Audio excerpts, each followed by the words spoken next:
Olá pessoal, tudo bem? Meu nome é Samuel Dalelast, sou médico e esse é o nosso espaço aqui no YouTube para discutirmos temas relacionados à saúde, bem-estar e qualidade de vida.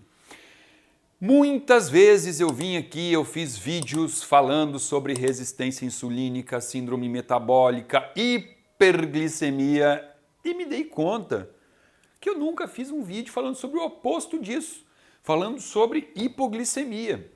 E que não é algo tão raro de eu ouvir no consultório. Então eu pensei, vamos lá, vamos aproveitar que esse nosso público aqui já tem todo esse conhecimento sobre metabolismo da insulina e da glicose e vamos explicar, ensinar o porquê que muitas vezes os pacientes podem apresentar hipoglicemia. Veja bem o que eu falei. O porquê que muitas vezes, ou seja, olha só, existem várias causas de hipoglicemia.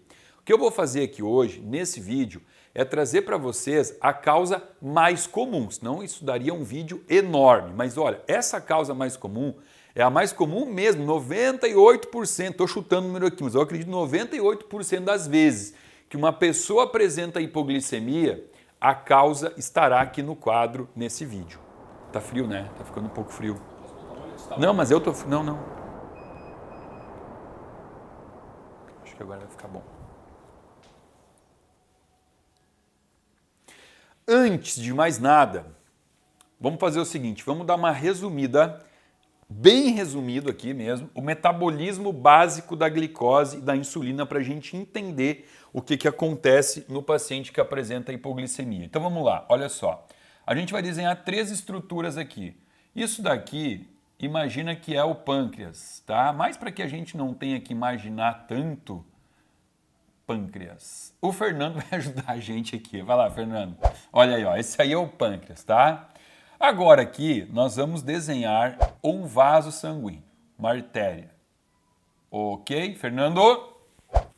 Pronto, tá aí, ó, a artéria. E aqui nós vamos desenhar uma célula. São as três estruturas importantes para entender esse vídeo aqui, tá? Bom, nessa célula nós vamos desenhar receptores chamados de receptor IRS. Receptor IRS. Vamos desenhar a quarta estrutura aqui importante, mais uma, ó. Imagine isso aqui, uma mitocôndria, tá? Bom, o que vai acontecer? Quando o paciente consome algum alimento que seja fonte de carboidrato, e vamos lá, assim, apenas a título de informação, quando você consome alimentos, ou eles vão ser carboidratos, ou proteínas, ou gorduras, não tem outra forma de você consumir alimento, tá?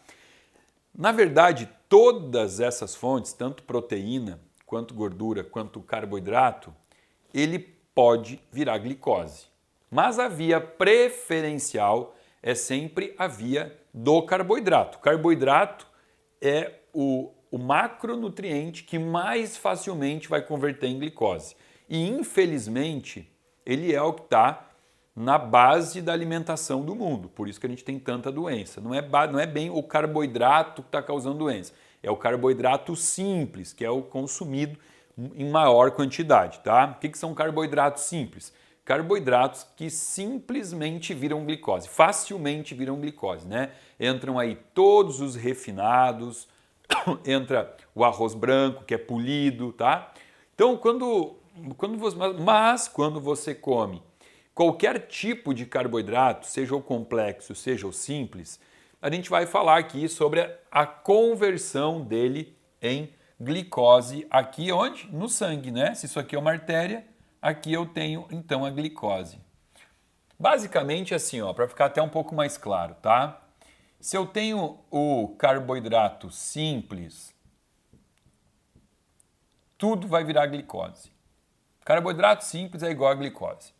Se eu tenho aqui um carboidrato complexo, aí não, aí assim, ó.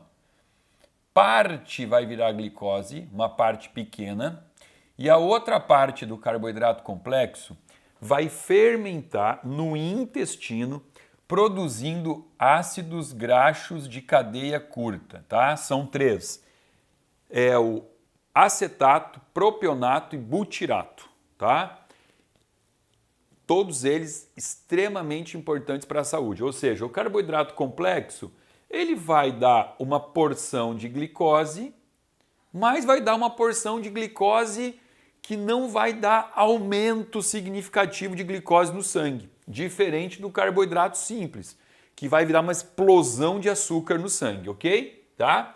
Então agora aqui eu tenho glicose, e essa glicose, enquanto ela estiver numa concentração boa para o corpo, ela vai ficar estável, né? Uma glicose de 120, uma glicose de 130, não estou falando em jejum, tá? Estou falando depois de comer, né? Em jejum ela tem que estar 80, 85, mas você comeu, glicose veio a 120, 130, o que vai acontecer?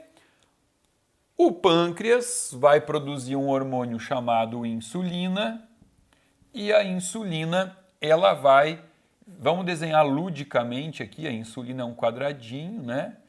Ó, produziu insulina e a insulina vem aqui nesse receptor, que é um receptor de insulina, sensível à insulina. Quando a insulina encaixou aqui, vai existir uma reação que a gente chama de uma reação quinase dependente, né? Uma reação tirosinoquinase dependente, e essa reação vai fosforilar algumas vias internas da célula, fazendo com que a célula abra portas. Agora vão abrir portas aqui, porque a insulina promoveu essa abertura de portas. Para quê? Para que a glicose possa entrar na célula. Então, ó, a glicose começou a aumentar um pouquinho no sangue, o controle da glicose é esse, né? Ou seja, não pode ter muita glicose no sangue, porque senão a glicose carameliza o sangue, deixa o sangue grosso, viscoso, esse sangue não circula bem.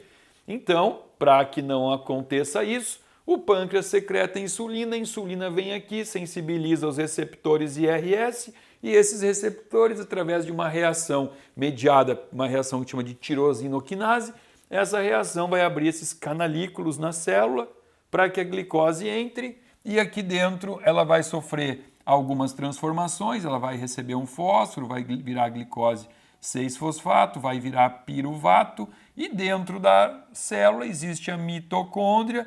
O piruvato entra na mitocôndria e quando estiver então aqui dentro da mitocôndria, vai ocorrer o ciclo de Krebs, que é um ciclo de produção de energia, e ao final desse ciclo vai gerar adenosina trifosfato, que é energia. ATP igual energia. Tudo isso acontecendo perfeitamente dentro da sua célula, dentro do seu organismo, ok? Porém, o seguinte, primeiro ponto aqui, tá? Essas vias de receptores que eu falei, tirosinoquinase, essa via não é exclusiva para o receptor da insulina, tá? Existem outras vias de receptores hormonais, de outros hormônios, que também utilizam essa mesma via tirosinoquinase. Eu vou contar aqui uma outra, vamos até fazer de outra cor. Olha só, aqui ó, aqui existe na membrana da célula outros receptores que utilizam a mesma via, mas não são de insulina, são do cortisol. Ó, cortisol, ou seja, aquele tal hormônio do estresse, né, o cortisol, ele é bom até um certo nível, importante, tem função. Quando eu tenho excesso de cortisol, ou seja, estresse excessivo, muito estresse, o cortisol ele vai usar esses receptores que utilizam a mesma via da insulina, e agora então eu vou ter uma espécie de competição, tá? Pode ser que a insulina comece a ter dificuldade de ter ação dela nesse receptor. Por quê? Porque o cortisol está consumindo essa via tirosinoquinase. Então, cortisol e insulina competem. Aí, veja bem, vamos dar um exemplo aqui, tá? O sujeito comeu um pão, uma tapioca, um pudim, sei lá, qualquer coisa assim que aumenta o índice glicêmico, glicose aumentou, o corpo ele vai começar a organizar isso aqui através de tudo que a gente falou. Produz insulina, sensibiliza o receptor, permite a entrada da glicose na célula e vira energia. Tá, mas esse cara, depois de comer essa tapioca, esse pudim, essa fatia de pão, ele teve uma notícia ruim, sei lá, ele tocou o telefone, ó, assaltaram a tua empresa, qualquer notícia ruim. Ou não, ou nem teve uma notícia, ele é uma pessoa que está passando por uma fase de estresse crônico, ele está lidando com problemas, não está sabendo lidar com isso, o cortisol dele está sempre alto. O que vai acontecer? A insulina dele vai começar a ter dificuldade de controlar a glicose, né? Ela vai precisar, o corpo vai começar a precisar produzir muito mais insulina para manter essa glicose. Então, aí ele começa num estado que a gente chama de resistência insulínica. Quando, na verdade, a insulina em jejum, a gente dosa no exame, né? Pede lá assim, ó, insulina em jejum. Esse paciente aqui, saudável, uma pessoa saudável, deveria ter no máximo 5 de insulina em jejum, ok? Tá, e depois de comer? Depois de comer, o ideal é não mais de 35. Então, se a insulina está em jejum, no máximo 5, depois de consumir alguma comida, não mais de 35. Só que essa pessoa, ela vai começar a ter aqui, ó, 15 de insulina em jejum, 70 de insulina depois de comer, começa a ter níveis mais altos de insulina. Só que num primeiro momento ela consegue manter a glicose normal, só que porque o pâncreas está trabalhando mais, né? Está tendo uma necessidade de produzir muito mais insulina para manter a glicose normal. Tá, Samuel, mas espera aí, deixa eu entender. Então, a única coisa que leva à resistência insulínica é o estresse? Não, não é o estresse só. Inclusive, nem é o estresse o mais comum. Eu dei o exemplo do estresse porque é importante entender a competição com o cortisol. Vamos entender o que mais ataca, o que mais prejudica o receptor da insulina. Nem é o cortisol, tá? É um conjunto de citocinas pró-inflamatórias aqui, ó. A principal delas chama interleucina 6, o NF-kappa-beta, TNF-alfa, ó, fator de necrose tumoral alfa. Essas citocinas com nomes feios, eu botei 3 aqui, mas tem outras, na verdade são mais de 30. Eu botei as 3 mais importantes. Vamos pegar a mais importante delas aqui, ó, a interleucina 6. A interleucina 6 é uma citocina pró-inflamatória que tira a função da insulina no receptor, tá? Diminui expressivamente a capacidade da insulina reagir aqui. Onde é que a gente tem aumento expressivo de interleucina 6? Vou contar para vocês, não vou contar, vou mostrar. Fernando, mostra aí para nós, olha só. Olha essa barriga aí, ó. Tá vendo essa barrigona? Gordura visceral. Sabe aquela história muito comum que a gente ouve hoje? Os homens falam, um homem sem barriga é um homem sem passado, né? Cada vez mais a gente ouve frases filosóficas para justificar a normalidade de uma nova geração onde dificilmente a gente encontra pessoas sem barriga, né? Tudo tão barrigudo, homens e mulheres, tudo barrigudo.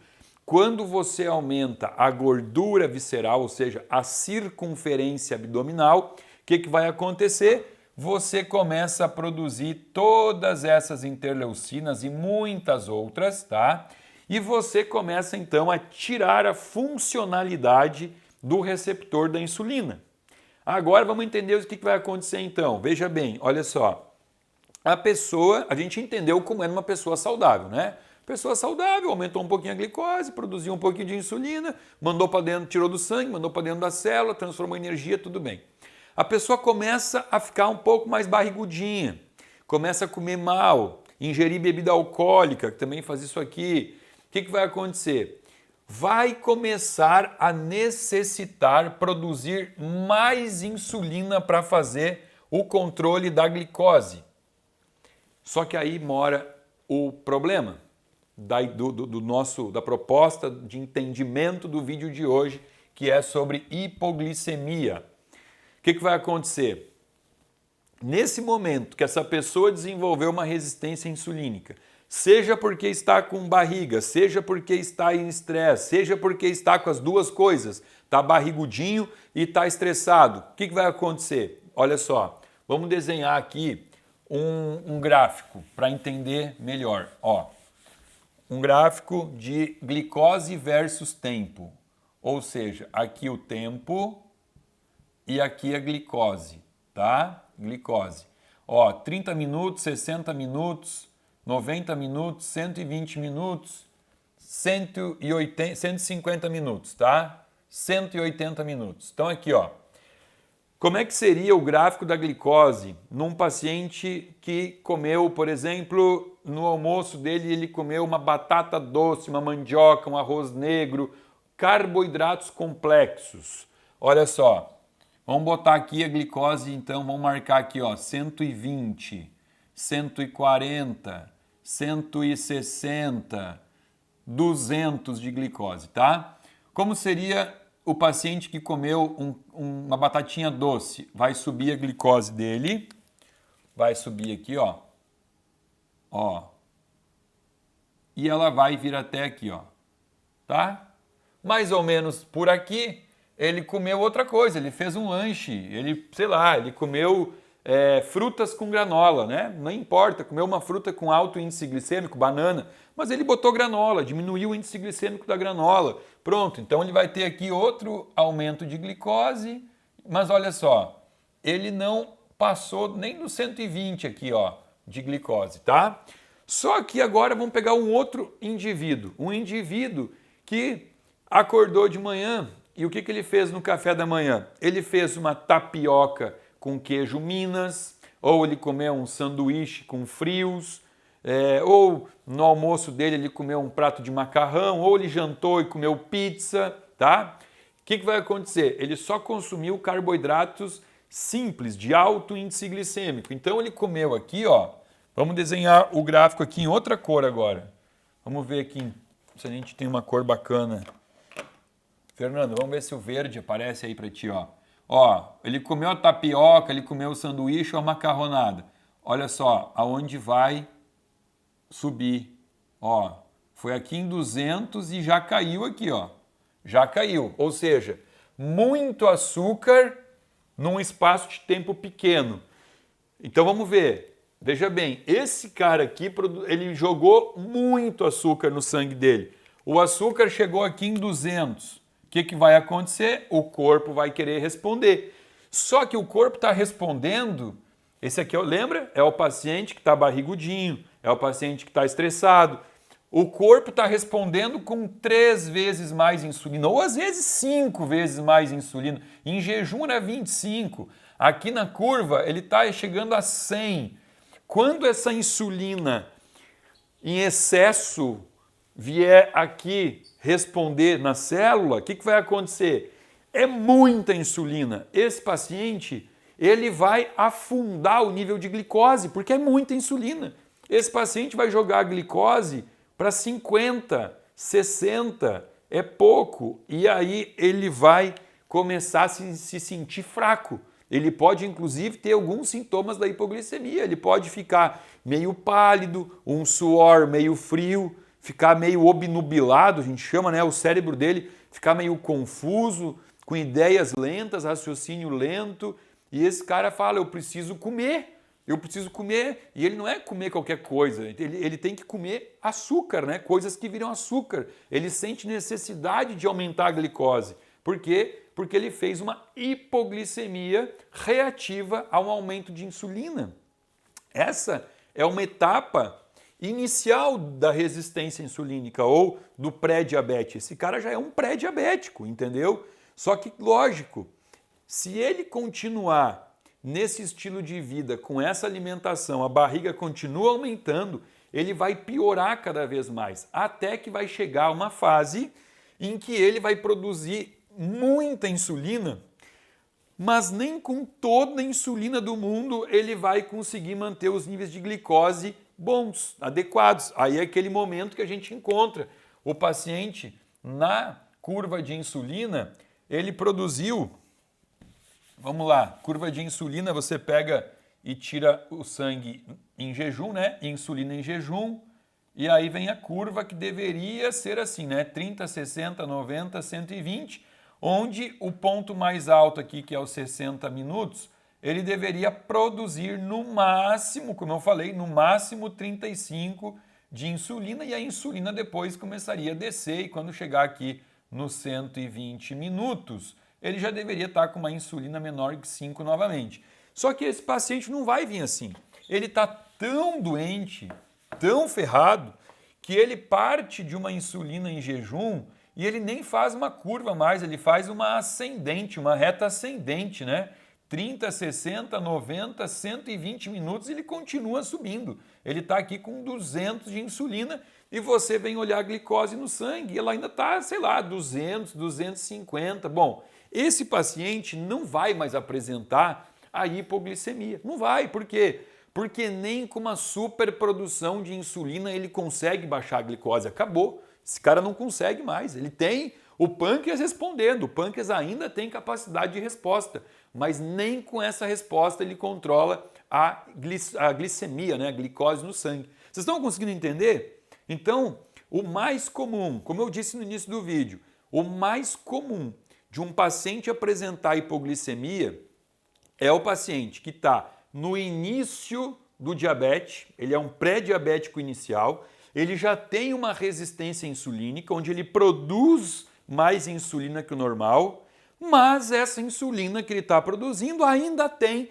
alguma resposta sim aqui na glicose. Então sempre que ele consumir um carboidrato simples, ele vai afundar a glicose dele e vai apresentar um estado de hipoglicemia. Porém, se esse paciente abandonar todo e qualquer consumo de carboidrato simples e trocar só pelos carboidratos complexos, ele não terá esse pico de glicose, consequentemente, ele não terá esse pico de insulina, consequentemente, ele não terá a hipoglicemia reativa a essa resistência insulínica. Ficou claro? Bom, agora o importante aqui é dar alguns números, né? O que a gente vê normal, assim, que o paciente faz um estado de hipoglicemia, inclusive perigoso, é quando a glicose baixa de 40, tá? Isso aqui é uma coisa muito peculiar e individual. Cada paciente vai ter uma resposta diferente a números diferentes de glicose. Geralmente o paciente que está com resistência insulínica, ele já começa a ficar meio mal com a glicose abaixo de 60. Quando a glicose baixa de 60, ele está tão acostumado, o corpo dele está acostumado a trabalhar com níveis tão altos de glicose que baixou de 60, ele já começa a ficar meio mal, tá? Mas a gente usa aqui 40 como o ponto de corte para falar, inclusive, em risco de vida, né? Porque baixou de 40, o cérebro, ele não trabalha sem glicose, tá? O cérebro é o órgão que mais demanda glicose do corpo. E quando faltou aqui glicose, o paciente pode entrar em estado de choque, realmente, ele pode convulsionar, tudo isso, tá? Mas aqui a ideia do vídeo não é trazer divisor aqui de números, 40, 60, o que é, tá? A ideia do vídeo aqui é a gente entender essa questão da hipoglicemia reativa a uma resistência insulínica. E aí, obviamente, você já viu como é fácil tratar o paciente e evitar que ele tenha essas crises de hipoglicemia durante o dia. É só trocar, tirar todo o alimento que gere pico glicêmico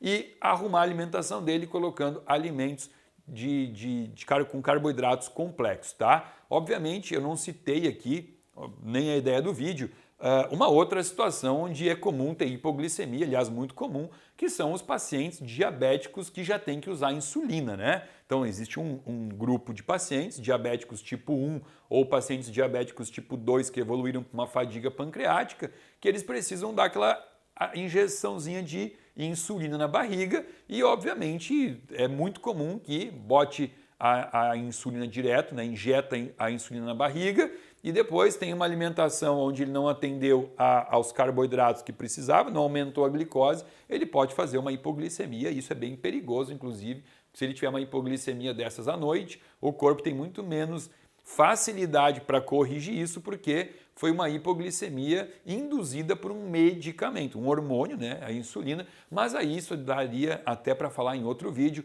A ideia do vídeo hoje é justamente essa, tá? É a hipoglicemia versus a resistência insulínica e cabe lembrar, obviamente, tenho que falar isso, né, como médico, que essa resistência insulínica que eu descrevi aqui, ela é 100% reversível, se o paciente aceitar 100% das mudanças que ele precisará fazer para mudar esse estado que ele mesmo causou, tá? Isso aqui foi um estado que ele causou, com sedentarismo e uma péssima alimentação. Então, se ele procurar um médico que trabalhe com essa questão toda de modular o estilo de vida, né, de ensinar o paciente a mudar o seu estilo de vida e adotar hábitos que possam ajudá-lo a reverter o diabetes, a resistência insulínica, ele consegue mudar esse cenário. Tá? Isso é muito importante porque às vezes as pessoas têm aquela ideia de que não, chegou nisso aí, agora é só tomar remédio para o resto da vida e não tem o que fazer. Tem, tá? Enquanto o pâncreas ainda está produzindo insulina abundantemente, como esse exemplo que eu dei aqui, é possível reverter.